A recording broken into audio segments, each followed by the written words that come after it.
உபவாச ஜெபம் எதற்காக? போதிக்கக்கூடிய அந்த போதகன், ஐயோ உன்னுடைய வீட்டிலே பிரச்சனையா, உன்னுடைய வியாபாரத்திலே தோல்வியா, உன்னுடைய வாழ்க்கை உன்னுடைய குடும்பத்திலே குழப்பமா, உன்னுடைய உடல் நலம் சரியில்லையா என்ற இத்தகைய வாசகங்களோடு கூட்டத்தை நடத்துவார்கள். எந்த ஒரு விளம்பரத்தை பார்த்தாலும் கிறிஸ்தவ விளம்பரங்கள், அந்த அந்த பதாகைகளில் இருக்கக்கூடிய வாசகங்கள் இவை.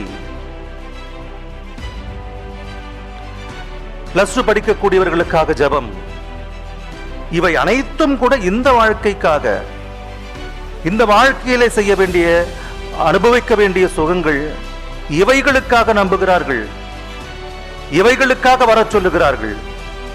ஆனால் இங்கு இந்த வாழ்க்கைக்காக தெய்வத்தை நம்பக்கூடாதாம்.